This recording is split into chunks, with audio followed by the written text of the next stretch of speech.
Naghahanap ba kayo ng easy recipe sa liempo? Tara, luto tayo. Ito ang mga kailangan natin. 500 grams na pork liempo, isang buong bawang black pepper powder, 4 tablespoon of soy sauce, and 4 tablespoon of ketchup. So by the way, naglagay ako dito ng yakiniku sauce. Optional lang. Pwede din kayong maglagay ng oyster sauce. 3 tablespoon of lemon juice or calamansi juice. O pwede din suka. So naglagay ako ng 1 tablespoon of brown sugar and salt and pepper, and then gimix-mix ko na gimix-mix na So after na akong gimix, gitinakpan ko to ng plastic wrap and then i-marinate ko overnight.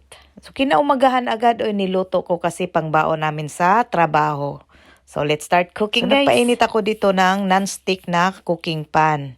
So low heat lang, low heat. Hindi ako naglagay ng oil. So hayaan natin ang ating baboy, ang ating pork na maglabas ng sarili niyang mantika. So try nyo tong iluto, guys. Maganda to kasi walang uling at hindi na uusukan, o, 'di ba? Healthy. Madali lang naman tong iluto, no? Flip lang, brush lang. Basta mahina lang ang apoy kasi pag malakas yung apoy, masusunog agad ang ating best pork. Way talaga to sa pagluluto namin ng ganito kasi bawal mag-ihaw-ihaw dito sa Japan, no? Lalong-lalo na kasi mausok o bawal. Kaya kung ganitong paraan mas okay kasi hindi uusok, 'di ba? So i-flip at i-brush ng sauce. Huwag itapon ang natirang sauce kasi gagamitin natin sa pang-brush at gagamitin din natin mamaya. Tingnan nyo, hindi pa to lutong-luto pero napakasarap na tingnan.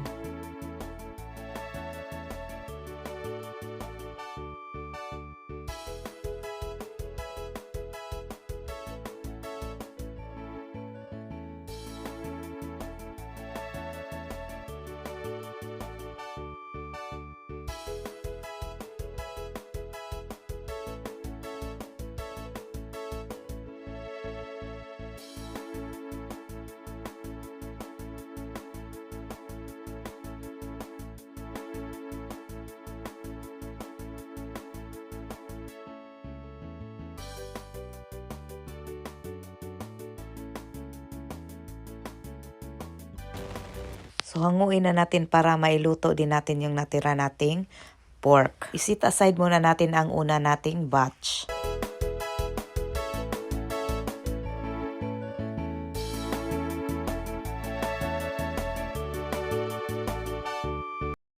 Ito na yung pangalawa nating batch. Ito na yung last. Same procedure pa rin. Flip and brush.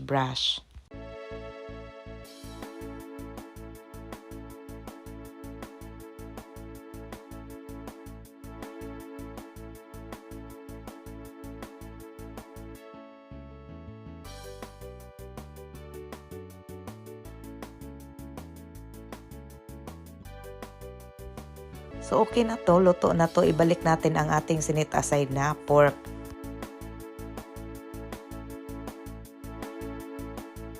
After na na-arrange lahat, ilagay ang ating natirang sauce. At i-brush para ma-distribute sa lahat ang ating sauce.